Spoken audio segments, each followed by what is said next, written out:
الحمد لله رب العالمين والصلاة والسلام على رسوله خاتم النبيين وعلى آله الطيبين وأصحابه الطاهرين والمؤمنين والمسلمين كلهم أجمعين أما بعد فقد قال الله سبحانه وتعالى في كلامه القديم والفرقان الحميد أعوذ بالله من الشيطان الرجيم بسم الله الرحمن الرحيم قل هل ننبئكم بالأخسرين أعمالا الذين ضل سعيهم في الحياة الدنيا وهم يحسبون أنهم يحسنون صنعا صدق الله العظيم. وقال رسول الله صلى الله عليه وسلم عليكم بسنتي وسنة الخلفاء الراشدين المهديين تمسكوا بها وعضوا عليها بالنواجذ أو كما قال صلى الله عليه وسلم. எல்லா புகழும் அல்லாஹு ஜல்ல ஷானுஹு தஆலா ஒருவனுக்கே உரித்தாக.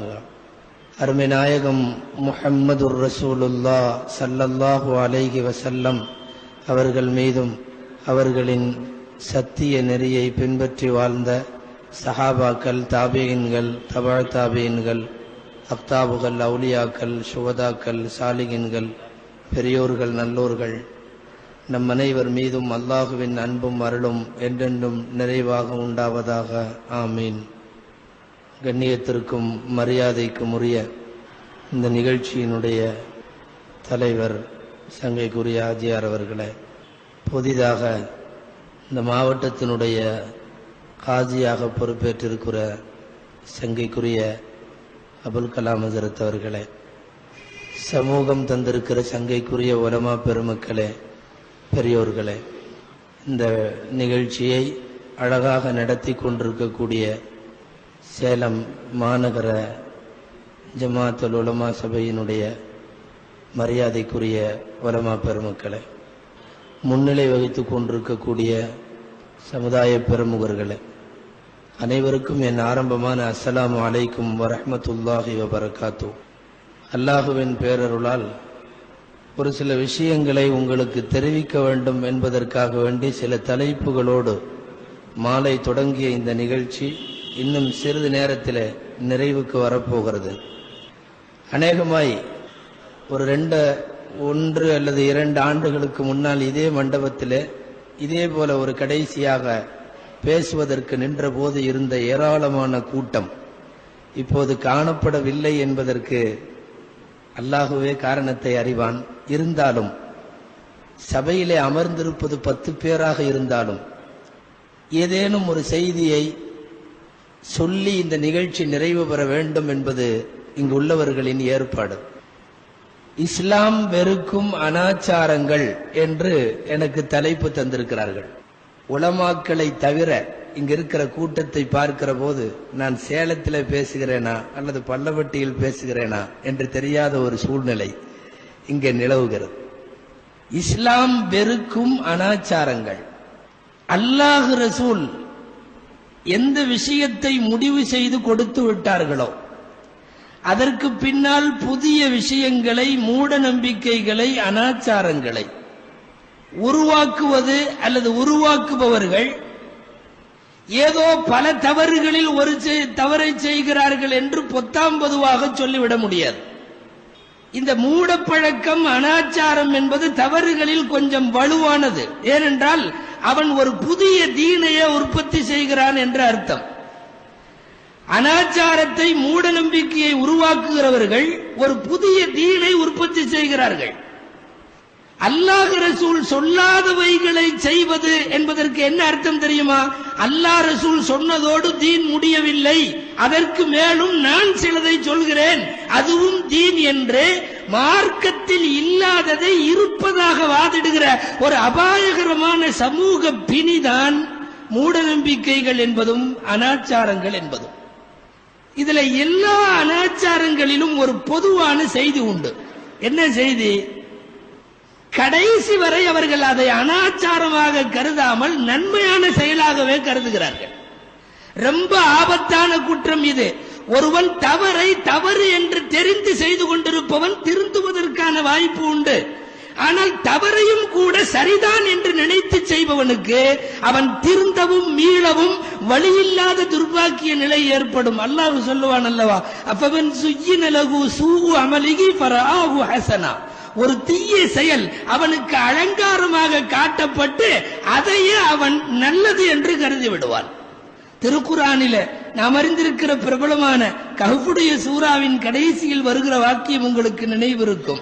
குல் ஹல் நுனப்பிஉக்கும் பில் அக்ஸரீன அமாலா, நபியே கேளுங்கள் அவர்களிடம், செயல்களில் மிக நஷ்டமடைந்தவர்களை பற்றி நாம் அறிவிக்கட்டுமா என்று கேளுங்கள். அவங்க யாரு? அல்லதீன வல்ல சஅயுகும் ஃபில் ஹயாத்தி துன்யா, உலகத்திலே நிறைய செய்வார்கள், நிறைய முயற்சி செய்வார்கள், ஆனால் எல்லா முயற்சியும் வீணாக போய்விட்டது. வஹும் யஹ்ஸபூன அன்னஹும் யுஹ்ஸினூன சுன்ஆ, தாம் அழகிய செயலை செய்வதாக அவர்கள் கருதி கொள்ளுகிறார்கள். அது அழகா அசிங்கமா, அது மார்க்கத்தில் அனுமதிக்கப்பட்டதா அப்பாற்பட்டதா என்பது மறுமையில் அல்லாஹுவின் சமூகத்திற்கு முன் வருகிற போதுதான் தெரியும். பித்அத் என்பது, அனாச்சாரங்கள் என்பது, மூட நம்பிக்கைகள் என்பது அல்லாஹ் ரசூல் சொல்லாமல் பல்வேறு மதங்களில் இருந்தும் வேறு பல பழக்கங்களில் இருந்தும் சிலவற்றை நாம் எடுத்துக்கொண்டு இந்த மார்க்கத்தில் செயல்படுவது இந்த மார்க்கத்தை இடிப்பதற்கு சமம் என்பது அருமை நாயகம் ஸல்லல்லாஹு அலைஹி வஸல்லத்தினுடைய பாக்கியம் பொருந்திய நாவுகளிலிருந்து வெளிப்பட்ட செய்தி. இனி அனாச்சாரம்னு எனக்கு பொதுவா தலைப்பு கொடுக்கப்பட்டிருக்கு. அனாச்சாரத்துக்குள்ள புகுந்தா வெளியில ஃபஜ்ராகும், அவ்வளவு அனாச்சாரம் நம்மிடத்தில் இருக்கிறது. ஷரியத்து குறைவு, பித்அத்துகள் அதிகம். ஒரு நிக்காஹ், ஒரு கல்யாண வீடு அல்லது ஒரு மவுத் வீடு அல்லது ஏதேனும் ஒரு சமுதாய நிகழ்ச்சி அல்லது சில நாட்கள் சில மாதங்கள் காலங்களை வைத்து செய்யப்படுகின்ற பல்வேறு விதமான அனாச்சாரங்கள், ஒவ்வொன்றுக்குள்ளும் ஆயிரம் ஆயிரம். நிக்காஹ் என்பது என்ன? தெளிவாக இஸ்லாம் சொல்லுகிறது 4 விஷயம். நிக்கா என்ன 4 விஷயம்? ஈஜாபு, கபூல், மஹ்ர், வலீமா, முடிந்தது இஸ்லாமிய திருமணம். சபையோர்கள் சாட்சியாக, இந்த 2 பேர் சாட்சியாக நான் வழியாக இருந்து உனக்கு என் மகளை திருமணம் செய்து தருகிறேன் என்று அவர் சொல்றதுக்கு பேரு ஈஜாபு. நான் ஒப்புக்கொள்ளுகிறேன், ஒப்புக்கொண்டேன் என்று இவன் சொன்னதுக்கு பேரு, மாப்பிள்ளை சொல்றதுக்கு பேரு கபூல். இதை அடுத்து மணமகன் தருகிற மகர் தொகை, இதை ஒட்டி மணமகன் தருகிற வலீமா விருந்து. இந்த நாளை தவிர இஸ்லாமிய நிக்காக ஏதாவது உண்டா? இல்லை. ஆனால் இந்த நாள் அல்லாமல் நாம் உருவாக்கி வைத்திருக்கிற நூற்றுக்கணக்கான விஷயங்கள் அத்தனையும் அனாச்சாரங்கள் என்ற பட்டியலுக்கு கீழே வர வேண்டும்.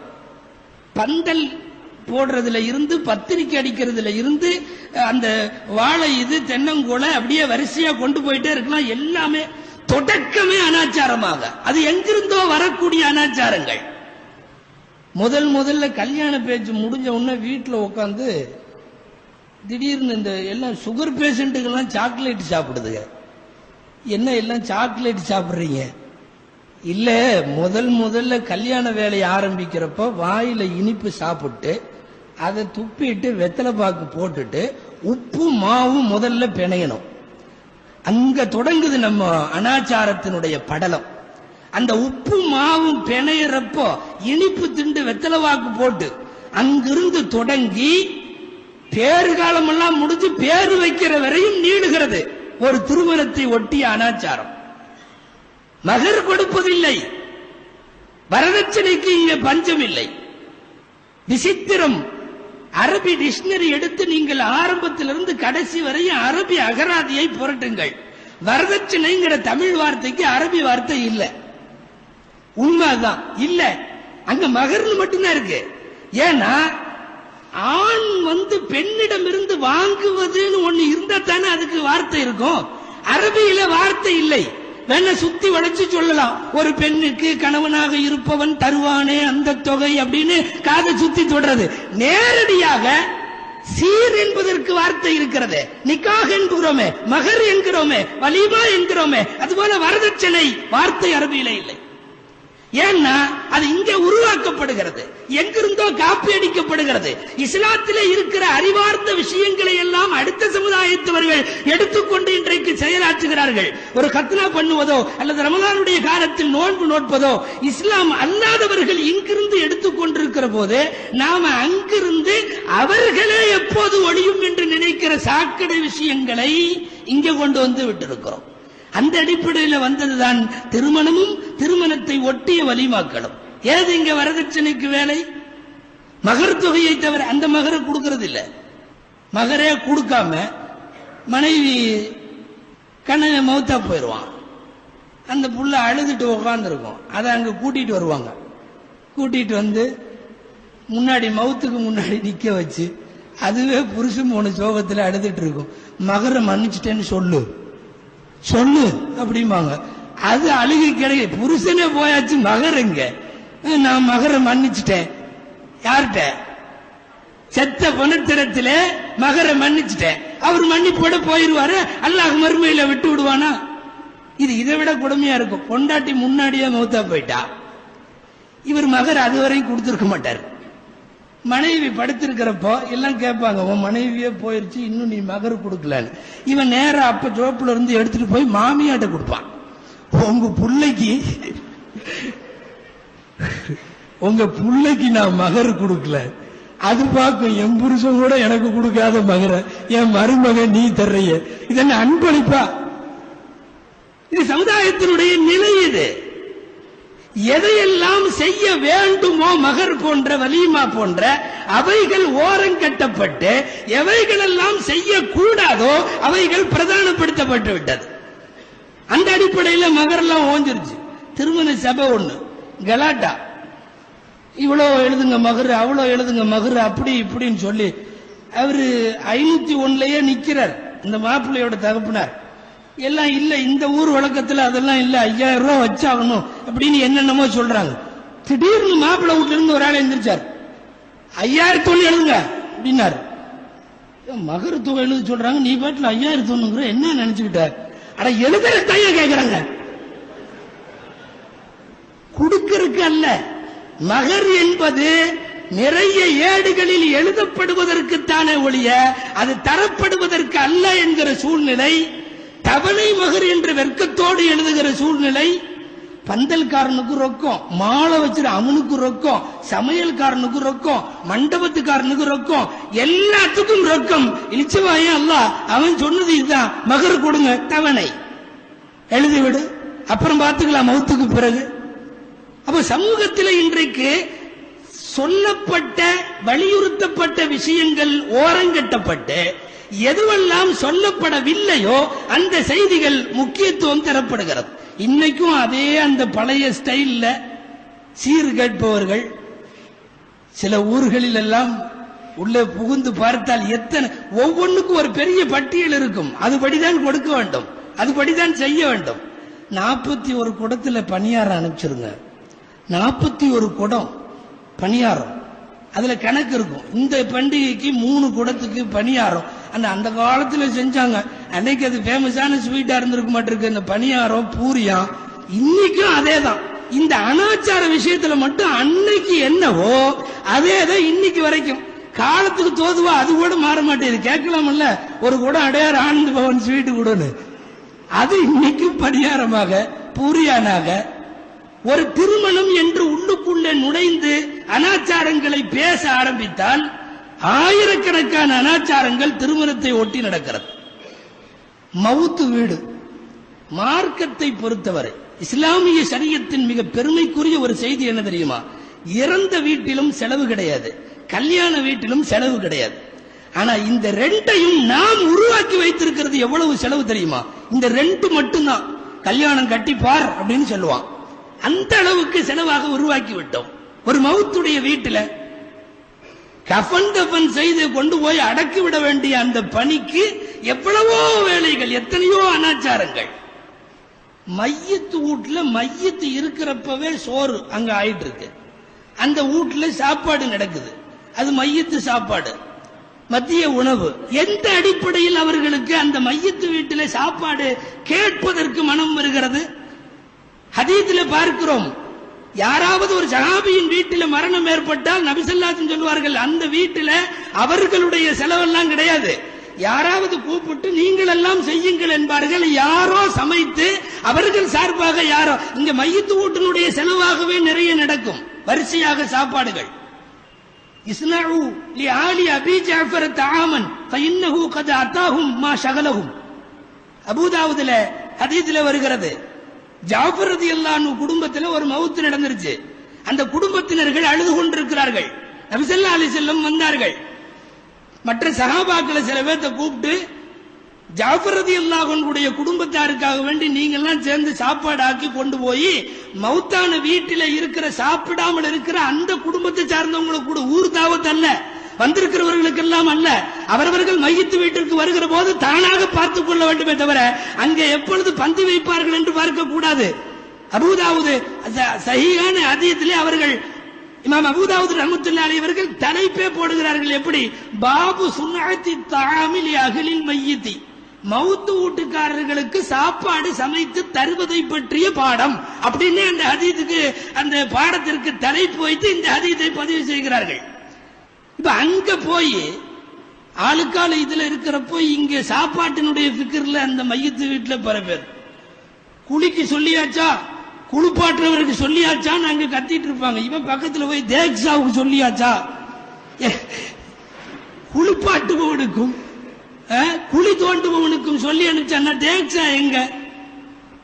அது என்னவோ தெரியவில்லை. நம்மை பிடித்திருக்கிற ஒரு முசீபத்து. சமுதாயத்தின் எல்லா காரியமுமே தேக்ஸாவோட அட்டாச்சா தான் இருக்கும். நீங்க பாருங்க, நீங்க யோசிச்சு பாருங்க. உள்ள நுழைஞ்சு சொல்றதுன்னா நிறைய சொல்ல வேண்டியது வரும். தேக்ஸாவோட எல்லாம் அட்டாச்சு இல்லைன்னா அங்க அவ்வளவு சரிப்படாது. இந்த மண்டபத்தினுடைய மேல் மாடியும் கீழ் மாடியும் ரொம்ப வைக்க முடியும், நாம செய்யல. அதை நிறைய சொல்ல முடியும். நம்முடைய காரியங்கள் எல்லாமே இதோடு சேர்ந்தவாறு தான் இருக்கிறது. ஆக ஒரு திருமண வீட்டில், ஒரு மையத்து வீட்டில் இதில் எல்லாம் செலவுகள் கிடையாது. ஆனால் செலவு என்று ஏராளமான அனாச்சாரங்களை, மூட நம்பிக்கைகளை, எங்கிருந்தோ அவர்களெல்லாம் செய்து கொண்டிருக்கிற காரியங்களை நாம் வாங்கி அவைகளை கொண்டு வந்து நாம் பயன்படுத்திக் கொண்டிருக்கிறோம். அந்த அடிப்படையில் தான் ஏராளமான அனாச்சாரங்கள்ல காலங்களை வைத்து செய்யப்படக்கூடிய இது. கரெக்டா இது சஃபர் மாசம் எனக்கு இந்த தலைப்பு கொடுத்திருக்காங்க. சஃபர் தொடங்கிருச்சுல்ல, இந்த சஃபர் மாசம் சஃபர் 3, சஃபர் 3ன்னா சமுதாயத்தில் முசீபத் தொடங்கிருச்சுன்னு அர்த்தம். எங்கிருந்து வந்தது பீடை, எங்கிருந்து வந்தது தர்த்தனம்? எல்லா நாளும் நல்ல நாளே அன்றைய சுபுகு தொழுதவனுக்கு. அதுதானே ஸல்லல்லாஹு அலைஹி வஸல்லமுடைய பாடம். சுபுகு தொழாத நாள் வெள்ளிக்கிழமையாக இருந்தாலும் அது அவனுக்கு முசீபத்து பிடித்த நாள் தானே. காலத்தை வைத்து யசுப்புனி இப்னு ஆதம் யசுப்பு தஹரவான தஹரு, ஆதமுடைய மகன் என்னை திட்டுகிறான் என்று அல்லாஹ் சொல்லுகிறான். விளக்கம் நபி ஸல்லல்லாஹு அலைஹி வஸல்லம் சொல்லுகிறார்கள், யசுப்பு தஹரவான தஹரு, ஆதமுடைய மகன் காலத்தை திட்டுகிறான், நானே காலமாக இருக்கிறேன். காலத்தை படைத்தவன் அவன், கிழமைகளை உருவாக்கியவன் அவன், 7 கிழமை அவன், 12 மாதம் அவன். இண்டல்லாஹி 12 ஷஹ்ரா, 12 மாதம் அவன் உருவாக்கியதை பீடை என்று நீ ஒதுக்குவதாக இருந்தால், அவனை மீறி ஒரு காரியத்திற்கு, ஒரு போருக்கு ஆயத்தமாகுவதுதான் காலத்தை திட்டுவதும் காலத்தை மையமாக வைத்து பீடை என்பதும். காலத்தை மையமாக வச்சு பீடைன்னு சொல்றது இன்னைக்கு நேத்தல்ல, ரொம்ப காலம் 2000 வருஷத்துக்கு முன்னாடி வாழ்ந்த கூட்டத்தவர்கள். யாசின் சூராவினுடைய துவக்கத்தில் வரும் அல்லவா, அந்தாக்கியா என்ற ஊர் மக்கள் 2000 வருஷத்துக்கு முன்னால வாழ்ந்த அந்த அந்தாக்கியா நகர மக்கள் தூதுவர்கள் வந்த போது அந்த அல்லாஹுவின் தூதர்களை, ஈசா அலைஹிஸ்ஸலாமின் தூதுவர்களை பார்த்து சொன்னார்கள், இன்னா தத்தய்யர்னா பிக்கும் லைல்லம் தன்தஹூ லனர்ஜுமன்னக்கும் வலயமஸன்னக்கும் மின்னா அஸாபுன் அலீம். நாங்கள் உங்களை பீடையாக கருதுகிறோம், நீங்க இங்க வர்றதுனால எங்களுக்கு முசீபத்துன்னு நினைக்கிறோம், நீங்களா நகர்ந்து போயிடணும், இல்லாட்டி உங்களுக்கு கடுமையா வேதனை உண்டு. அந்த ஊர் மக்கள் 2000 வருஷத்துக்கு முன்னாலே இந்த பீடை சகுனம் என்பதெல்லாம் இருந்திருக்கிறது.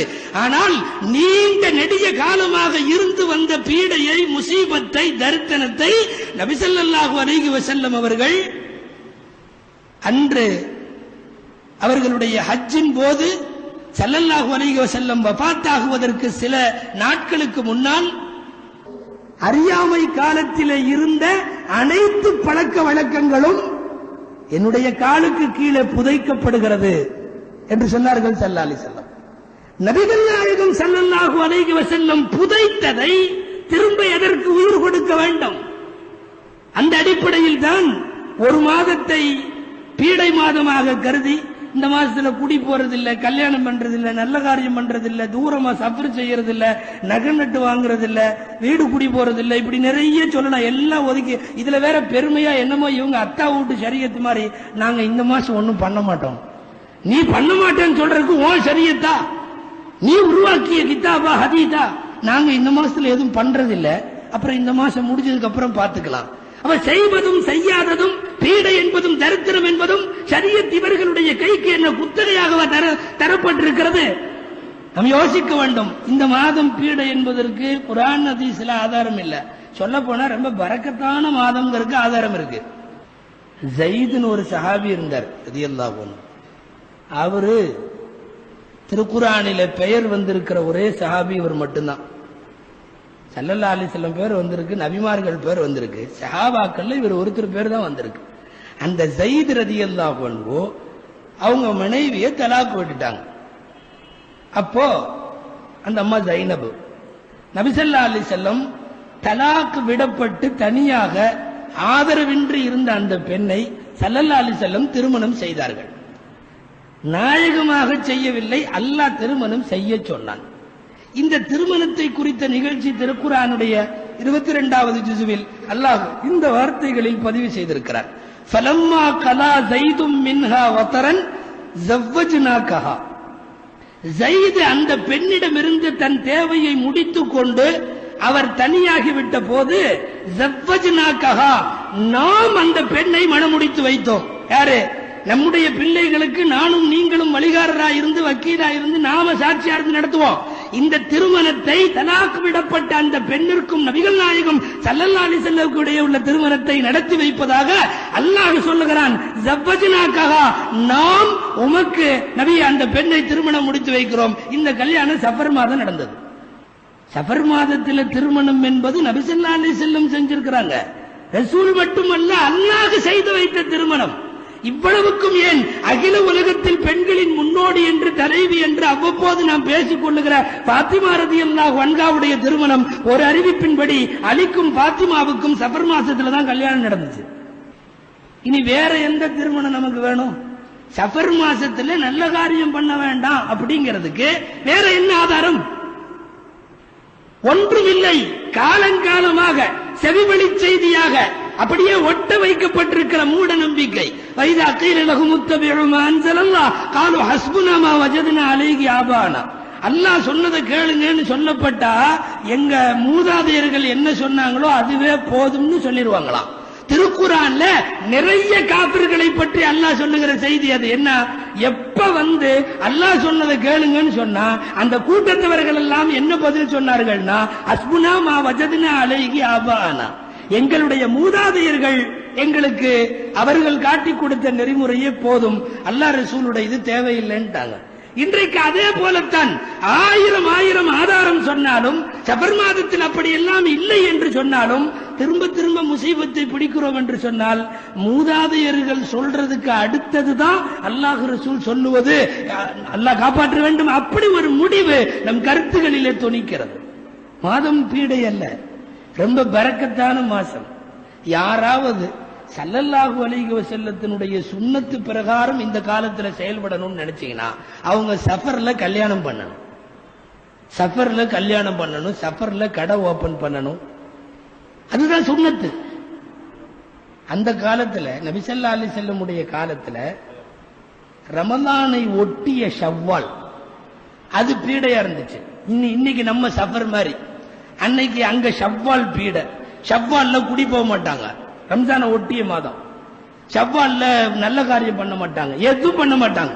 ஸல்லல்லாஹு அலைஹி வஸல்லம் அவர்கள் மணமுடித்த மனைவியர்களில் கன்னி பெண்ணாக எல்லா விதத்திலும் தேர்ச்சி பெற்றவர்களாக இருந்த அன்னை ஆயிஷாவை நபி ஸல்லல்லாஹு அலைஹி வஸல்லம் மணமுடிப்பது என்ற முடிவுக்கு வருகிற போது அறிவித்தார்கள், ஷவ்வாலிலே திருமணம். ஊரே வியந்தது. ஐயோ, பீட மாசத்துல இவர் கல்யாணம் பண்ண போறாரு, தர்த்தனம் பிடிச்ச மாசத்துல. அப்படித்தானே இன்றைக்கு சஃபர்ல வச்சா எங்கிருந்தாவது முஃப்திகள் வந்துருவாங்க, நம்மளுக்கு சொந்தக்காரங்க, ஃபத்வா கொடுக்கறவங்க சஃபர்லயே வைக்கிற, எதுக்கும் பார்த்து யோசனை பண்ணிக்கோ, துருப்ப போட்டு போயிருவாங்க. இது இங்க உட்காந்து இதுல இந்த வளர் பிற தேய் பிற 1000 அனாச்சாரம். அப்போ நபி ஸல்லல்லாஹு அலைஹி வஸல்லம் அறிவித்தார்கள், ஷவ்வாலில் எனக்கும் ஆயிஷாவுக்கும் திருமணம். ஊரே வேறு மாதிரியாக பார்த்தது. நபி ஸல்லல்லாஹு அலைஹி வஸல்லம் துணிந்து செய்தார்கள், ஷவ்வாலிலே திருமணம். ஆயிஷா ரலியல்லாஹு அன்ஹாவுடைய வார்த்தைகளில் சொல்லுவதானால் அவர்களே சொல்லுகிறார்கள், நக்கஹனி ரசூலுல்லாஹி ஸல்லல்லாஹு அலைஹி வஸல்லம் ஃபீ ஷவ்வால் வ பனாபி ஃபீ ஷவ்வால் ஃபஅய்யு நிசாஇன் இன்தஹு அஹ்லா மின்னி. நபி ஸல்லல்லாஹு அலைஹி வஸல்லம் என்னை ஷவ்வாலில் தான் திருமணம் செய்தார்கள். ஊருக்கு அது பீட மாசம். நபி ஸல்லல்லாஹு அலைஹி வஸல்லம் திருமணம் செய்து கொஞ்ச ஆண்டுகள் கழித்து நானும் நபி ஸல்லல்லாஹு அலைஹி வஸல்லமும் தாம்பத்திய வாழ்க்கை துவக்கியதும் ஷவ்வால் மாதத்திலே தான் துவக்கினோம். அது ஊருக்கு பீட மாசம். அப்ப ஊர் பீடை மாதம் என்று சொன்ன ஒரு நாளில் திருமணம் செய்து அப்பவே தாம்பத்தியம் நடத்தி எல்லாமே அந்த ஷவ்வாலிலேயே நடைபெற்றது. நிகழ்ச்சியின் அந்த ஹதீஸின் இறுதியில் நபி ஸல்லல்லாஹு அலைஹி வஸல்லம் கேட்கிறார்கள், நபி ஸல்லல்லாஹு அலைஹி வஸல்லத்தினுடைய மனைவிமார்களில் எந்த மனைவி என்னை போல பாக்கியம் பெற்ற மனைவி? என்ன ஆயிஷா ரலியல்லாஹு அன்ஹா ஊர் உலகம் பீடை மாதம் என்று சொன்ன மாதத்தில் திருமணம் செய்த காரணத்தால் அவர்கள் அடைந்த சிறப்புகள் ஏராளம் ஏராளம். ஆயிஷா ரலியல்லாஹு அன்ஹாவின் சிறப்புகள், ஒரு பெண் பத்தினி பெண் என்று சுமார் 14 வசனங்கள் திருக்குரானிலே ஒரு தனிப்பட்ட பெண்ணினுடைய கற்பை பற்றியும் அப்பெண்ணினுடைய பத்தினித்தனத்தை பற்றியும் குர்ஆன் பேசுகிறது என்றால் அது ஆயிஷாவை பற்றித்தான். சூரத்து நூரிலே அன்னை ஆயிஷா ரலியல்லாஹு அன்ஹா மிகச்சிறந்த பெண், அந்த பெண் பத்தினி என்று கூறி ஏராளமான வசனங்கள் அல்லாஹ் இறக்கி தந்தார். ஆயிஷா ரலியல்லாஹு அன்ஹா அடைந்த பாக்கியம் கொஞ்ச நெஞ்சம் அல்ல. பீடை மாதத்திலே என்று மக்கள் ஒதுக்கி வைத்த மாதத்திலே திருமணம் செஞ்சதுனால எந்த வகையில குறைஞ்சு போயிட்டாங்க ஆயிஷா ரலியல்லாஹு அன்ஹா? நபி ஸல்லல்லாஹு அலைஹி வஸல்லம் வஃபாத் ஆகிற போது 18 வயசு. ஸல்லல்லாஹு அலைஹி வஸல்லம் வஃபாத்துக்கு பின்னாடி 48 வயசு வாழ்ந்தார்கள். நமக்கெல்லாம் சின்ன வயசு ஆயிஷா ரலியல்லாஹு அன்ஹாவை பற்றி தான் தெரியும். மூதாட்டியான ஆயிஷாவை பற்றி கேள்விப்பட்டிருக்கிறீர்களா? ரசூல் ஸல்லல்லாஹு அலைஹி வஸல்லத்துக்கு பின்னாடி 48 வருஷம். ஆயிஷா ரலியல்லாஹு அன்ஹா வஃபாத் ஆகிற போது அவர்களின் வயது 73. முழுக்க முழுக்க நிறைத்து போன மூதாட்டியாக இருக்கிற அன்னை ஆயிஷாவிடமிருந்துதான் இந்த உம்மத்திற்கு ஏராளமான செய்திகள் கிடைத்தது. 73 வயதிலே அன்னை ஆயிஷா ரலியல்லாஹு அன்ஹா வஃபாத் ஆனார்கள். நபி ஸல்லல்லாஹு அலைஹி வஸல்லம் மௌத்தா போனதுக்கு அப்புறம் 48 வருஷம் ஹதீஸுடைய பாடம் நடத்தினார்கள். திரைச்சீலைக்கு பின்னாலே அவர்களிடத்தில் ஓதி அமர்ந்து பாடம் படித்த தாபிஈன்கள் மிகப்பெரியவர்களாக ஆனார்கள். புகாரியின் விரிவுரையில் அல்லாமா இப்னு ஹஜர் ரஹ்மத்துல்லாஹி அலைஹி எழுதுகிறார்கள், இமாம் முஜாஹித், இமாம் மஸ்ரூக் போன்ற திருக்குர்ஆனுடைய விரிவுரையாளர்களில் முக்கியமாக கருதப்படுகிற ஹஜ்ரத் இக்ரிமா ரலியல்லாஹு அன்ஹு இத்தனை பேருக்கும் ஹதீஸுகளை பற்றிய முழு அறிவையும் கொடுத்தது நிச்சயமாக ஒரே ஒரு பெண்மணி அன்னை ஆயிஷா ரலியல்லாஹு அன்ஹா. இன்னைக்கு அவர்கள் தான் நமக்கு திருக்குர்ஆன் விரிவுரையாளர்கள். ஏதாவது ஆயத்தா இக்ரிமா என்ன சொல்லுகிறார்கள், ஹஜ்ரத் முஜாஹித் என்ன சொல்லுகிறார்கள் என்றெல்லாம் தேடுகிறோம். அந்த திருக்குர்ஆன் விரிவுரையாளர்களுக்கு ஒரு ஸ்கிரீனுக்கு பின்னாலே பாடம் நடத்தியது அன்னை ஆயிஷா ரலியல்லாஹு அன்ஹா. எந்த வகையிலும் மற்ற எல்லா மனைவிமார்களையும் விட அவர்கள் குறைந்தவர்கள் அல்ல, நிறைவு பெற்றவர்கள். அவர்கள் கேட்கிறார்கள், பீடை மாதம் என்று நீங்கள் சொன்ன மாதத்தில் திருமணம் செய்ததால் எனக்கு என்ன குறை வந்தது? ஃபஅய்யு நிசாஇன் அஹ்லா இன்தஹு மின்னி, என்னை விட பாக்கியம் பெற்றவர்கள் யார்? 2210 ஹதீஸ்கள் இந்த உம்மத்திற்கு அன்னை ஆயிஷா அறிவித்திருக்கிறார்கள். ஒரு 4 நாள் ஆயிஷா ரலியல்லாஹு அன்ஹாவுடைய பேரு வராம தரிச ஹதீஸ் பாடம் நடத்த முடியாது. 2210 ஹதீஸ்கள் அவ்வளவும் அறிவித்து கொடுப்பார்கள். அல்லாமா ஹசன் பஸ்ரி ரஹ்மத்துல்லாஹி அலைஹி உள்ளிட்ட மூத்த தாபிஈன்களுடைய காலத்தில் இருந்தவர்கள் எழுதி தருகிறார்கள், இந்த உம்மத்திற்கு கிடைத்திருக்கிற ஷரியத்தினுடைய சட்டங்களில் 1/3 பகுதி ஆயிஷா ரலியல்லாஹு அன்ஹாவுடைய. நம்முடைய ஃபிக்ஹ் என்று சொல்லுகிறோமே மார்க்க சட்டங்கள், ஃபிக்ஹினுடைய 1/3 பகுதிக்கு சொந்தம் யார் தெரியுமா? அன்னை ஆயிஷா ரலியல்லாஹு அன்ஹா. அவர்களின் ஹதீஸுகளை வைத்துத்தான் இவ்வளவு ஃபிக்ஹுகளும் நமக்கு கிடைத்திருக்கிறது. சாதாரணமானவர்கள் அல்ல அன்னை ஆயிஷா ரலியல்லாஹு அன்ஹா. ஹாஃபிலத்துன் நஸப், அதாவது இன்றைய பாணியிலே சொன்னால் வரலாற்று ஆய்வாளர். பொதுவாகவே சஹாபாக்களுக்கு மத்தியில் அந்த குலங்கள், கோத்திரங்கள், வம்சங்கள் இது அத்தனையும் அப்படியே மனப்பாடமா அத்துப்படியா இருந்தது அபூபக்கர் ரலியல்லாஹு அன்ஹு தான். அபூபக்கர் ரலியல்லாஹு அன்ஹுடைய வஃபாத்துக்கு பின்னாடி அத்தனையும் மனப்பாடம் அன்னை ஆயிஷா ரலியல்லாஹு அன்ஹாவுக்கு. அதனால் தான் சஹாபாக்களில் முஅர்ரிக் என்று சொல்லக்கூடிய வரலாற்று ஆய்வாளர் என்று பார்த்தால் அது நிச்சயமாக ஆயிஷா ரலியல்லாஹு அன்ஹாவுக்கு தான் அந்த இடத்தை வைத்திருக்கிறார்கள். நான் ஆயிஷாவை பேச ரலியல்லாஹு அன்ஹா அவர்களை பற்றி, அந்த அம்மையாரை பற்றி பேசுவதென்றால் நீண்டு போகும் அவர்களுடைய வரலாறு. அவ ஊர் பீடை மாதம் என்று சொன்ன நாளில் அவர்கள் திருமணம் செய்ததால் எந்த வகையிலும் அவர்கள் குறைவை பார்த்ததில்லை. அவர்கள் வாழ்க்கையில் எல்லாமே நிறை, எல்லாமே நிறை. அவர்களை விட சிறந்த, அவர்களை விட அதிகமாக ஹதீஸ்களை அறிவித்த அபூ ஹுரைரா ரலியல்லாஹு அன்ஹு அவர்கள் வந்து ஆயிஷா ரலியல்லாஹு அன்ஹாவுக்கு தொழ வைத்ததாக ஒரு குறிப்பு கிடைக்கிறது. அதற்கு அடுத்து இந்த உம்மத்திலேயே அதிகமான ஹதீசுகள் 2210 ஹதீசுகள். ஒரு தயம்மம் போன்ற சட்டங்கள் வருவதற்கு காரணமாக இருந்தவர்கள் அன்னை ஆயிஷா ரலியல்லாஹு அன்ஹா.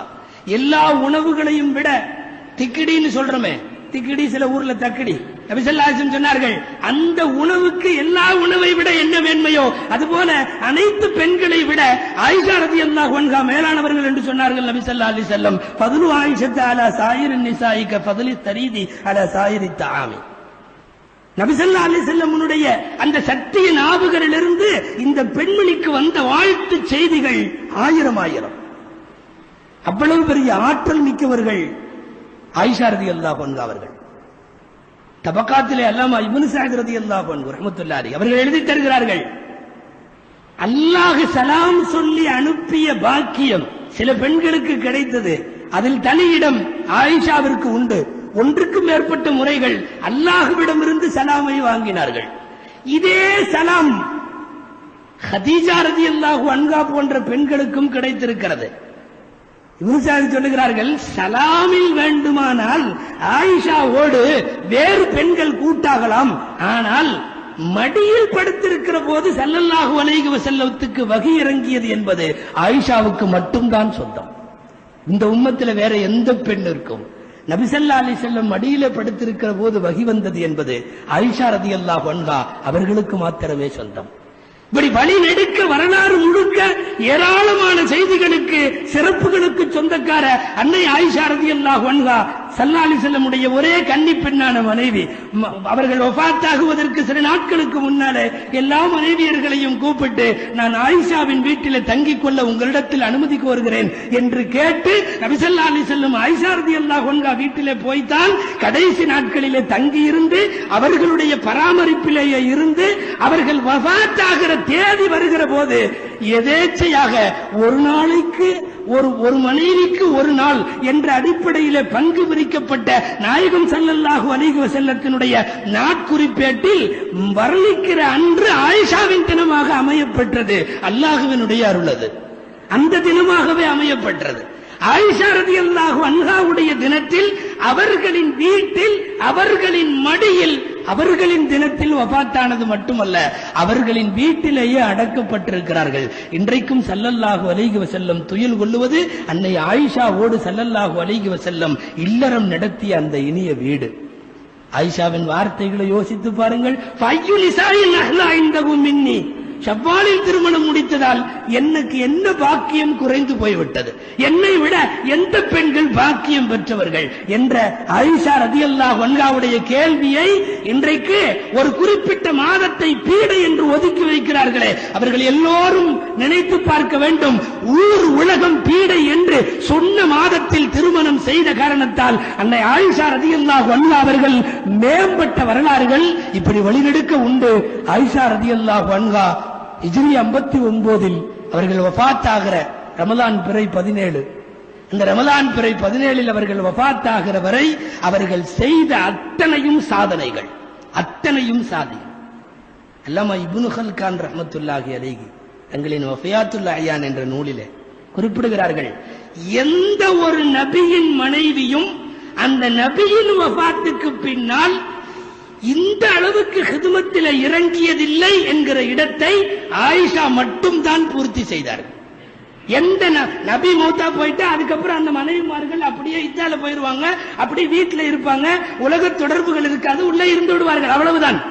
எந்த நபியின் மனைவியும் அந்த நபி ஏற்றுக்கொண்ட லட்சியத்தை நான் எடுத்து நடத்தி காட்டுவேன் என்று நபியின் வஃபாத்திற்கு பின்னால் கையில் எடுத்துக்கொண்டு ஒரு மனைவி இறங்கியதில்லை. அன்னை ஆயிஷாவை ரலியல்லாஹு அன்ஹாவை தவிர.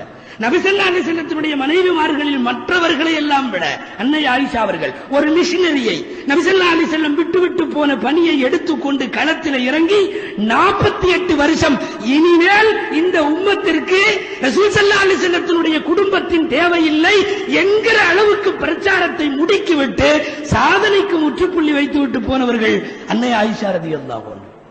வரலாற்றில் இப்படி நாமெல்லாம் கெட்ட நாள் என்று சொல்லக்கூடிய நாளில் திருமணம் செய்து மேம்பட்டவர்கள் நிறைய.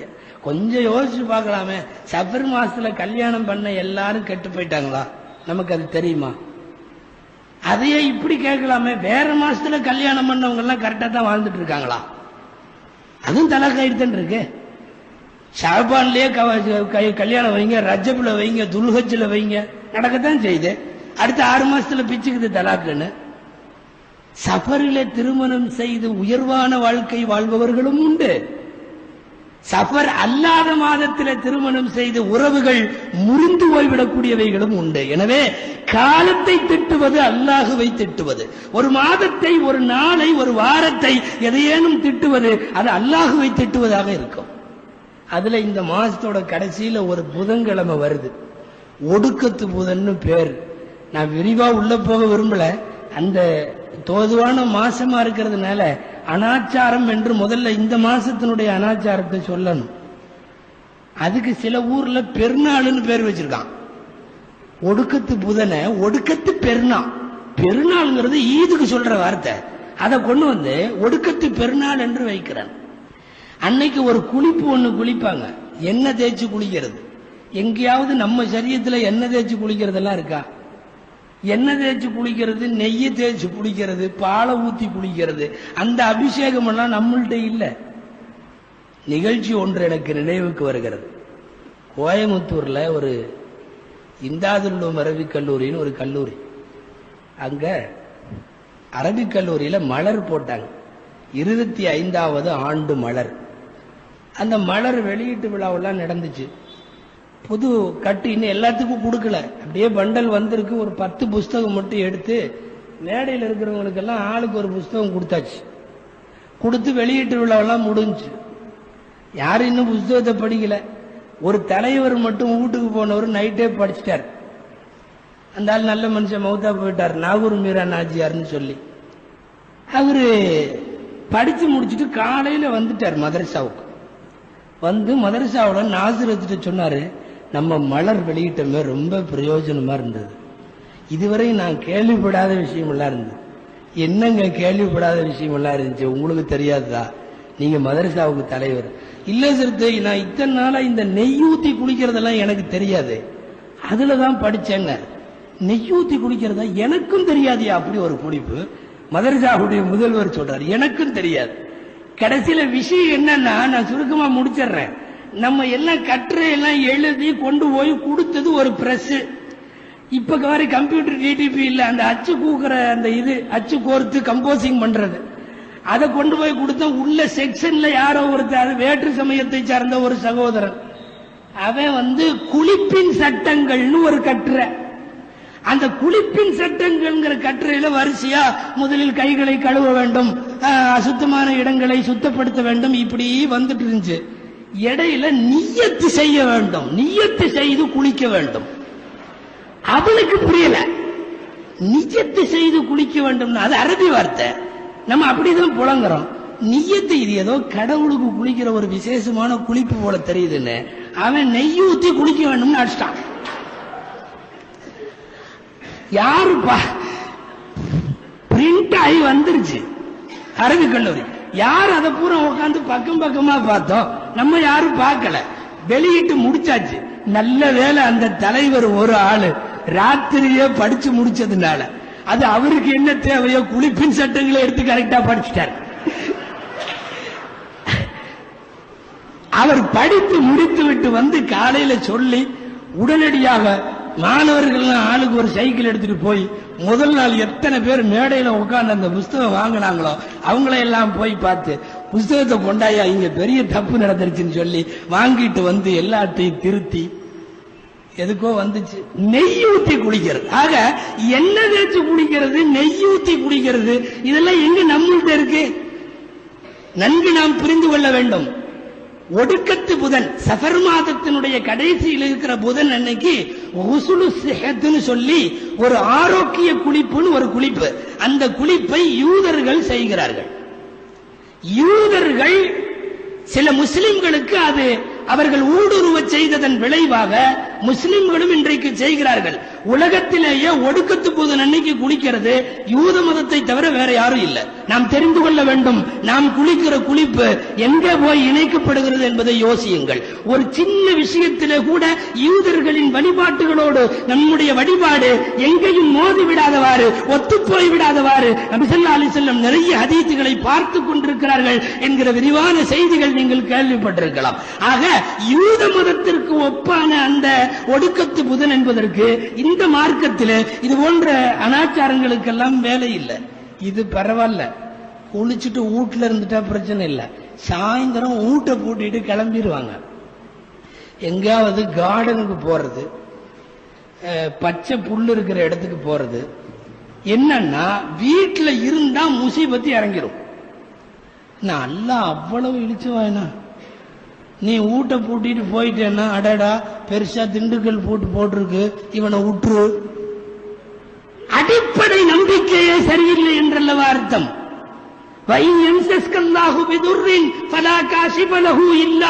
இறைவன் ஒரு தீங்கை நாடிவிட்டால் அந்த தீங்கை உங்களால் யார் நினைத்தாலும் தடுக்க முடியாது.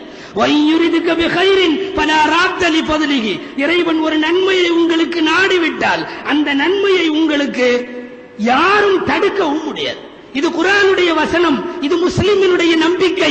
எந்த முஸ்லிம் இந்த 2 வரி நம்பிக்கையில இருந்து விலகினால் அவன் ஈமான் சந்தேகத்திற்குரியது. அவனுக்கும் தவக்குல் என்கிற இறை நம்பிக்கைக்கும் சம்பந்தம் இல்லை. வீட்டை பூட்டிட்டு போயிட்டா முசீபத்து வராதா? அவரு ஜிப்ரீல் அலைஹிஸ்ஸலாம் பேசுறது எல்லாமே ரொம்ப பயங்கரமா, அல்லாஹ்வின் தூதரே நீங்க உத்தரவிட்டீங்கன்னா 2 மலைக்கு மத்தியில நசுக்கிடுவேன் கேட்டிருக்காரு. அவருக்கு தெரியாதா நீ பூங்கால போய் உட்கார்ந்தா ஊரையே நமக்கு இருக்கு? என்னமோ இவங்க பூட்டிட்டு போயிட்டா அவங்க வரமாட்டாங்களாம், வந்து பார்த்துட்டு ஆகா எல்லாமே குடும்பத்தோடு போயிட்டாங்கன்ட்டு அவங்க திரும்பி போயிடுவாங்களாம். இதுல இன்னொரு வேடிக்கை ஒண்ணு என்ன தெரியுமா? முசீபத்து அன்னைக்கு இறங்குதுன்னு சொன்னா என்ன பண்ணணும் தெரியுமா? வெளியே இருக்கிறவங்க எல்லாம் வீட்டுக்குள்ள வந்துடணும். அதான முறை. அட மழை பெய்யுது, மழை பெய்ஞ்சா என்ன பண்ணுவோம்? டக்குன்னு ஓடி வந்து உள்ள பூந்துருவோம். இவனுங்க மழை பெய்யுதுன்ட்டு வெளியே வந்து நிக்கிறானோ பூரா. முசீபத்து இறங்குறப்ப நீ போய் வெட்ட வெளி மைதானத்தில் இருந்தா பூரா உன் தலையில தானே இறங்கும். அதனால வெளியே போறவங்கள்ட்ட இனிமேல் ஒடுக்கத்து அன்னைக்கு முசீபத்து இறங்குதான்னு கேட்டாங்கன்னா ஆமான்றணும். பூரா முசீபத்து இறங்குது, ஆனா வெளியே இருந்தேன்னா தொலைஞ்ச. அன்னைக்கு சாயந்தரம் வீட்டுல இருந்தா தான் நீ தப்பிக்க முடியும். என்னென்ன அனாச்சாரங்கள் இந்த மாதத்தை ஒட்டி மட்டுமல்ல, சமுதாயத்தில் நான் சொன்னது போல திருமணமோ மௌத்தோ இன்னும் பிற ஆயிரம் விஷயங்கள், எல்லா விஷயங்களிலும் ஒரு சுன்னத் இருக்குமானால் குறைந்தபட்சம் ஒரு 10-15 பித்அத்துகளை, அனாச்சாரத்தை நாம் அதோடு சேர்த்து உருவாக்கி விடுகிறோம். நபி ஸல்லல்லாஹு அலைஹி வஸல்லம் சொன்னார்கள், தொற்று நோய் இல்லை, ஜோதிடம் சகுனம் இல்லை, சஃபர் மாசம் பீடை என்பது இல்லை, ஆந்தை சகுனம் இல்லை, லா சஃபர வலா ஹாம்மத. புகாரியின் இந்த ஹதீஸிற்கு விளக்க உரை வருகிறது. அல்லாமா ஐனி ரஹ்மத்துல்லாஹி அலைஹி அவர்கள் எழுதுகிறார்கள், அன்னல் அரப கத் இஅதகது பி அன்ன இஸாமல் மய்யித் யன்கலிபு ஹாம்மத்தன். மையத்தான மௌத்தா போன எலும்புகள்லாம் இருக்கு, அந்த எலும்புகள்லாம் தான் ஆந்தையா மாறுதான்.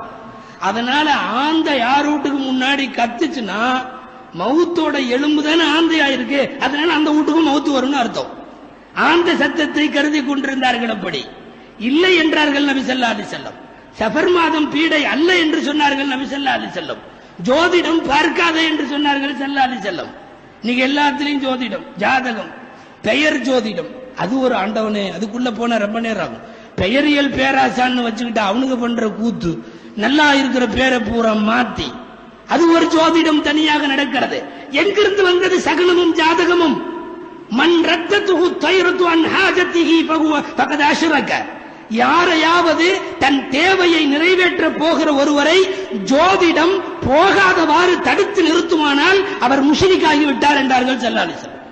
ஒரு காரியத்தை செய்ய போறப்ப ஜோசியத்தை பார்த்து அதனால செய்யாம ஒருத்தன் நிறுத்திட்டான்னா அவன் முஷ்ரிக்காகி விட்டான். காலுவமா கஃபாரத்துஹா யா ரசூலல்லாஹ், முஷ்ரிக் ஆயிட்டமா?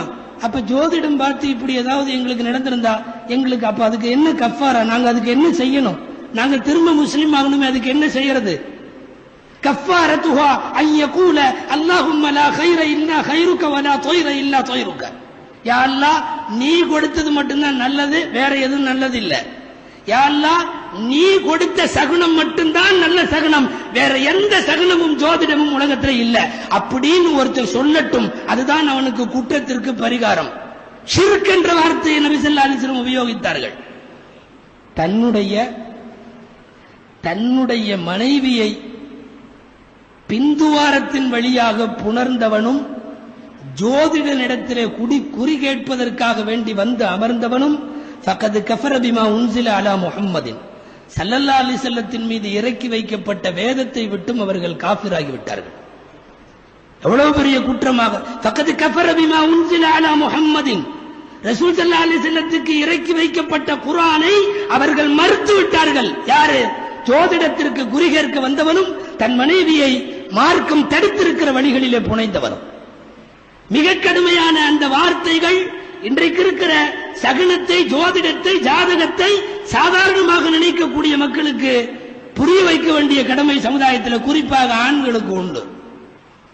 பறவை, நபி ஸல்லல்லாஹு அலைஹி வஸல்லம் ஒரு அழகான ஹதீஸ் ஒன்று சொல்லுவாங்க, நீங்க கொஞ்சம் கவனிக்கணும்.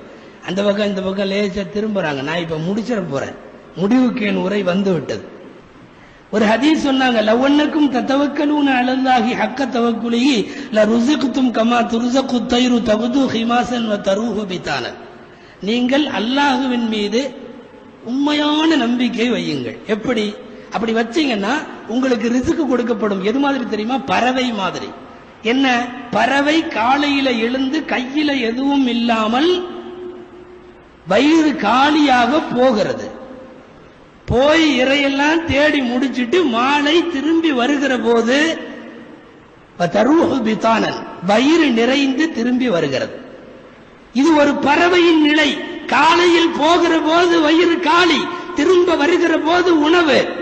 அல்லாஹ் தருவான் என்ற திடமான நம்பிக்கை அதற்கு.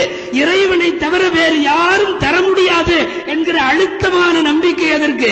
போய் அது வயிறு நிறைஞ்சு வருது.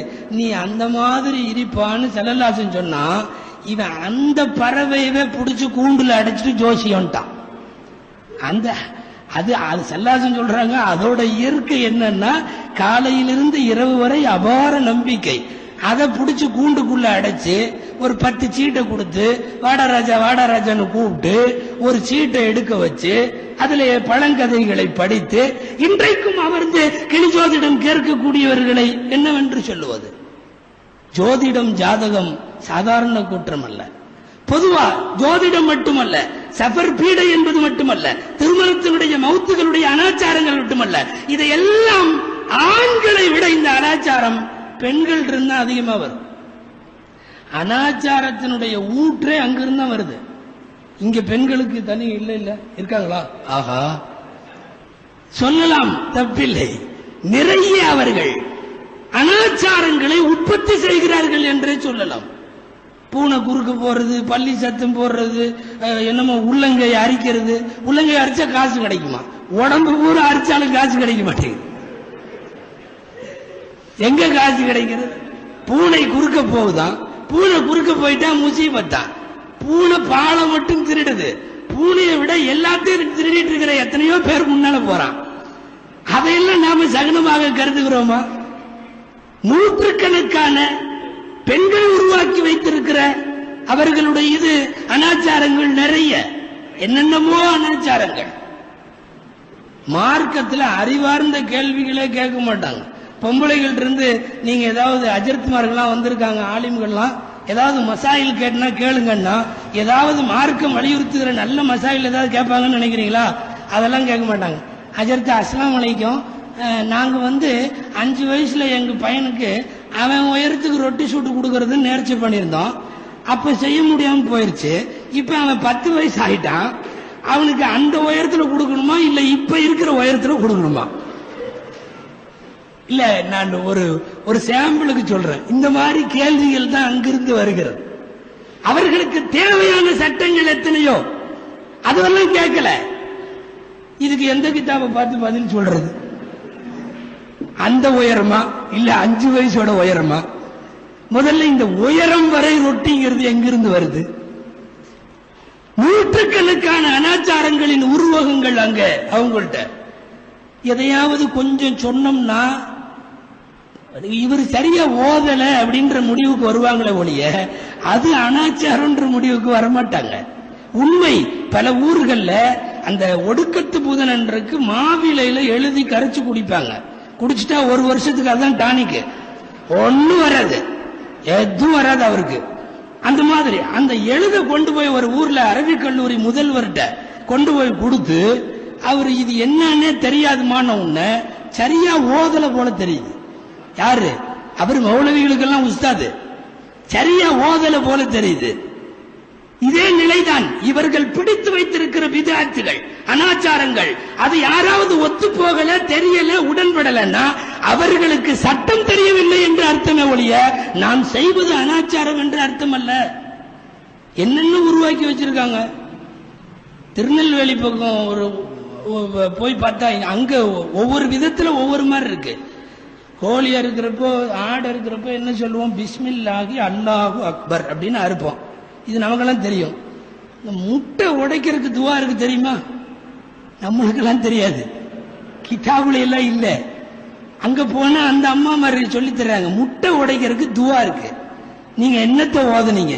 எங்க சொல்லுங்க பார்க்கலாம். என்னன்னா, முட்டையை ரெடியா கையில எடுத்து புடிச்சிட்டு காவத்துல்லா மகன் கூவத்துல்லா, இந்த வருது வசனம், முட்டையை கையில வச்சுட்டு காவத்துல்லா மகன் கூவத்துல்லா, புடிக்கிறதுக்கு கழுத்து இல்ல, அறுக்கிறதுக்கு கத்தி இல்ல, பிஸ்மில்லாஹி அல்லாஹு அக்பர், டக்குன்னு உடைச்சு ஊத்திர வேண்டியது.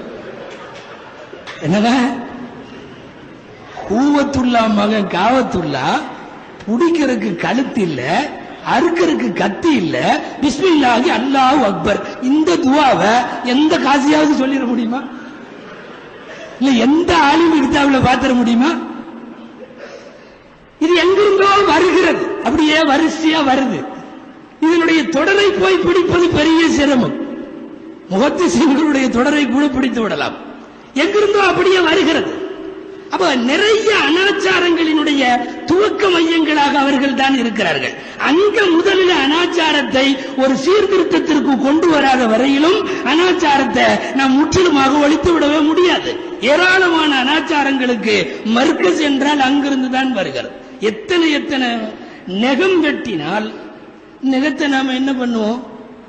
ஏதாவது ஒரு குழியை தோண்டி புதைச்சிருவோம். ஹதீஸ்கள் அப்படி இருக்கிறது. ஸல்லல்லாஹு அலைஹி வஸல்லம் நகங்களை இப்படி கண்ட இடத்துல போடக்கூடாதுன்னு இருக்கு. அதை அசுத்தமான காலத்தில் நகங்கள் வெட்டாமல் இருக்க வேண்டும். குறிப்பாக குளிப்பு கடமையாக இருக்கிற போது நகங்கள் வெட்டாமல் இருக்க வேண்டும். சுத்தமாக இருக்கிற போது தான் வெட்டணும். இதெல்லாம் இருக்கு. நம்ம பொம்பளைங்க நகத்தை வெட்டி இந்த ஹதீஸ் அளவுக்கு செய்யறாங்க, குழி தோண்டி புதைக்கிறாங்க. ஆனா அதுல கொஞ்சம் நிறைய சேர்ந்துரும். அப்படி ஒரு பெரிய பில்டப். நகத்தை கையில எடுத்துட்டு போய் நம்ம ஊர் பக்கம் பொம்பளைகள்கிட்ட போனா கையில பிடிச்சிட்டு அது வசனம் பேசுது. சிப்பி முத்து செவரி முத்து நாயகத்தை கண்டியா, ஒம்பேரு நெகம் எம்பேரு ஐசாமா, நாளைக்கு மகசர்ல உனக்கும் எனக்கும் சம்பந்தம் இல்லை, இவ்வளவு சொல்லி ஒரு குழியை தோண்டி புதைக்கிறாங்க. இதை எந்த கிதாபுல போய் பார்க்கிறது?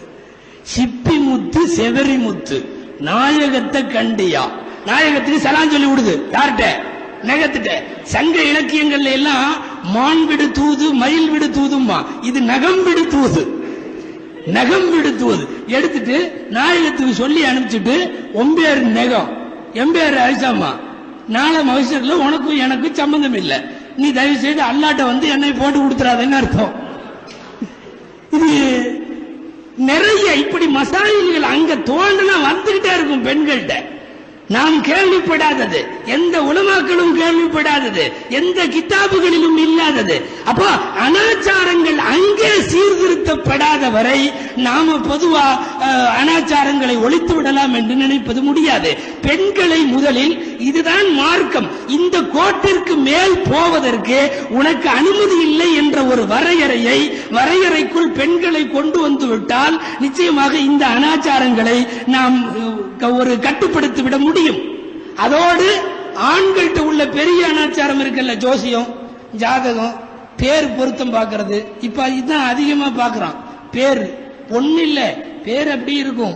அவன்கிட்ட போய் பெயரியல் பேராசான், அவன் நியூமராலஜி, அவன்கிட்ட போய் உட்கார்ந்து என்ன பண்ணலான்னு அவர் சொல்லுவார், இந்த அப்துல் காதர்னு எழுதுறீல்ல, அந்த டிஹெச் போடாத அப்துல் அப்படின்னு போடு, டியூஎல் போடு, ஒரு ஹெச்ச தூக்கு, இந்த ஏவை இப்படி போடு, அந்த எல் அப்படி போடு, என்னென்னமோ சொல்லிடுவார். இவர் அப்படி செஞ்சுட்டாருன்னா இவர் வாழ்க்கை மேல போயிருமா. ருக்கு, சுஜூது, தொழுக, வணக்கம், இபாதத்து, கலா, கதிர் அதெல்லாம் இல்ல. இதெல்லாம் செஞ்சுட்டா இவர் வாழ்க்கை மேல போயிரும். ஸ்பெல்லிங்க போய் மாத்திட்டு வர்றாங்க. எனக்கு நினைவு இருக்கிறது, ஒரு ஆள் என்கிட்ட வந்து கேட்டார், அதற்கு நவ் ஃபுல் அப்படின்னு பேர் வைக்கலான்னார். நவ் ஃபுல் அப்படின்னார். இல்ல அப்படி இல்ல, நவ் ஃபுல்லுன்னு எல்லாம் வைக்க கூடாது, பேர் இல்ல. இல்ல நான் கன்சல்ட் பண்ணிட்டேன் ஒரு நியூமராலஜிட்ட, அதுக்கு பேர் கன்சல்டா முசீபத்து. நான் கன்சல்ட் பண்ணிட்டேன், அவர் வந்து ஃபுல்லுன்னு முடிகிற மாதிரி பேர் சொல்றார். ஃபுல்லுன்னு முடியணும் அந்த மாதிரி சொல்லுங்க. நான் யோசிச்சு பார்த்து அதான் நானும் சொல்றேன், நவ் ஃபுல்னு வைக்கலாம்னு நினைக்கிறேங்க. வைக்கலாமா? நவ் ஃபுல்லுன்னு எல்லாம் பேர் இல்லப்பா. அப்பனா வேற ஏதாவது ஃபுல்லுன்னு முடிகிற மாதிரி சொல்லுங்கன்ட்டு நிக்கிறான். அது ஏன் ஃபுல்லுன்னு முடிகிற மாதிரி நிக்கிற? இல்ல ஃபுல்லுன்னு வச்சா தான் இவன் வாழ்க்கை சரியா வருமா? இனி ஃபுல்லுன்னு வைக்கிறதுன்னா டாஸ்மாக்னு பேர் வைக்க வேண்டியதுதான். எங்க போட்டு ஃபுல்லு ஆஃப்னு எவனோ மாற்ற சொன்னான் என்று பெயரை மாற்றுகிற பெயர் ஜோதிடம் எங்கிருந்து வருகிறது? கிரிக்கெட்ல ஒரு ஆள் இருந்தான், கிரிக்கெட்ல ஒரு வீரன், ஒரு செய்தி தான், ஸ்ரீகாந்த் ஒருத்தன் ரொம்ப நாளா சரியாவே விளையாடுறது இல்லையா. அவன் என்ன பண்ண, கொஞ்ச நாளைக்கு முன்னாடி அவன் போய் ஏதோ ஒரு நியூமராலஜிஸ்ட உட்காந்து என் பேருக்கு ஏதாவது ஒரு நல்ல ஏதாவது சொல்லுங்க. அவன் என்னென்னமோ பண்ணி ஸ்ரீகாந்த் இருந்ததை ஜிய தூக்கி விட்டு கே போட்டு ஸ்ரீகாந்த்னு போட்டு அப்புறம் வேற என்னமோ மாத்த சொல்லி எல்லாம் மாத்துறாங்க. இனிமேல் இவர் 4-6 பூந்து விளையாடுவாருன்னு பார்த்தா பேரை மாத்தி 15 நாள்ல டீம் அவுட்டே தூக்கிட்டானுங்க. அன்னைக்கு போனவன் தான் இன்னும் திரும்பி வரல, டீம் அவுட்டே தூக்கியாச்சு. ஒரு பெயரை மாற்றுவது எப்படி வாழ்க்கையை மாற்றும்? பேரை மாத்தி வைக்கிறவனை கூப்பிட்டு உட்கார வச்சு அன்னைக்கு பேட்டி கண்டாங்க சென்னையில ஒரு நிகழ்ச்சியில. நீங்க என்ன எல்லா இடத்துக்கும் பேரை மாத்தி வச்சா சரியா போயிருங்கிறீங்க, குற்றம் எல்லாம் குறையிறதுக்கு பேரை மாத்தி வச்சா குறையும். அப்ப அந்த நிருபர் கேட்டாரு, சிறைச்சாலையில பூரா குற்றவாளிகள் தான் இருக்காங்க, அவங்கள எல்லாம் என்ன பண்ணலாம்னா, அவன் தைரியமா சொல்றான், மத்திய சிறைச்சாலைங்கிற பேர்ல கொஞ்சம் மாற்றம் செஞ்சா திருத்திடுவாங்கிறான். எங்க போய் சொல்றது? மத்திய சிறைச்சாலைங்கிறத கொஞ்சம் மாத்தி வச்சா வேற மாதிரி ஆயிரும். நிறைய அனாச்சாரங்கள், அதுல ஆண்கள் பரப்பி விடுகிற அனாச்சாரங்கள் இதுவெல்லாம். அப்பப்போ சீசனுக்கு தகுந்த மாதிரி ஏதாவது அனாச்சாரம் வரும். இந்த பேப்பருக்கான ஒண்ணும் கிடைக்கலன்னா இலங்கை தமிழர்கள், காவிரி பிரச்சனை, இப்படி சில பேர்த்த வச்சிருப்பான் வரிசையா அப்பப்ப தூக்கி விடுறதுக்கு. அந்த மாதிரி நம்ம எதுவும் இல்லைன்னாலும் ஏதாவது ஒரு அனாச்சாரத்தை ஒரு சீசனா கொண்டு வந்து விட்டுருவோம். ஏதாவது ஒண்ணு திடீர்னு இப்ப ஒரு வாரத்துக்கு முன்னாடி செவ்வாய் கிரகத்துல பொம்பளை போற மாதிரி இருக்குன்ட்டான். செய்தி படிச்சிருப்பீங்கன்னு நினைக்கிறேன். செவ்வாய் கிரகத்துல காலையில சொன்னா பெண் நடக்கிற மாதிரின்னு, சாயந்தரம் மேரியம்மான்னா. இது எங்கேயோ போயிருச்சு. அப்புறம் மறுநாள் ஏதோ விஞ்ஞான விளக்கம் கொடுத்து நல்ல வேலை தப்பிச்சது, இல்லாட்டி மேரியம்மாவா இருந்தது மறுநாள் மாரியம்மாவா இருக்கும். எவ்வளவு நேரம் வேணும் அதுக்கு? ஏதாவது ஒன்று கிடைத்து விட்டால் அந்த செய்தியை ஊதி பெருசாக்குறது. திடீர்னு அப்பப்போ ஒரு சீசன் ஆரம்பிப்பானுங்க. ஒரு நோட்டீஸ் ஒண்ணு, மதீனா பள்ளியில் கண்ட உண்மை சம்பவம் பா. பாத்திருக்கீங்களா அந்த நோட்டீஸ? எல்லா ஊர்லயும் இருக்கு. மதீனா பள்ளியில் கண்ட உண்மை சம்பவம். ஷேக் முகமது என்பவர் மதீனாவிலே தூங்கிக் கொண்டிருந்தார். அப்போது நபிகள் நாயகம் கனவிலே தோன்றி உலகம் அழிய போகிறது என்று சொன்னார். சரி, ரைட்டு, சொல்லியிருக்கலாம், சொல்லாமே இருக்கலாம், இருந்துட்டு போட்டோம், வேணாங்களே. அடுத்த பேரை ஆரம்பிப்பான் பாருங்க, ரொம்ப அதிர்ச்சி.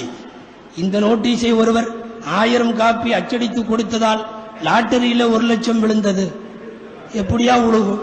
இப்ப ஸல்லல்லாஹு அலைஹி வஸல்லம் சொன்ன ஒரு செய்தியை சொல்றதுக்கு லாட்டரியில 1 லட்சம் உழுகுமா?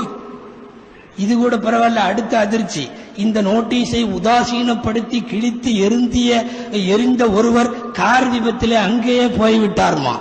நம்மால் படிச்சுட்டு இருக்கிறவ கை நடுங்கும். இதை என்ன பண்றது? இப்ப இந்த நோட்டீஸை கீழே போட்டாலும் வம்பு, ஆயிரக்கணக்கில் அடிச்சு கொடுக்கவெல்லாம் முடியாது. சில பேர் விவரமா கொண்டு பள்ளியாசல வச்சுட்டு போயிருவான். எங்க குர்ஆன் எல்லாம் வைப்பாங்கல்ல, அந்த இடத்துல கொண்டு நோட்டீஸ் சொல்லி விட்டு போயிருவான். இன்னும் கொஞ்சம் விவரமானவனா இருந்தா அஜர் குரூப்புக்குள்ள போட்டுருவான். முடிஞ்சது.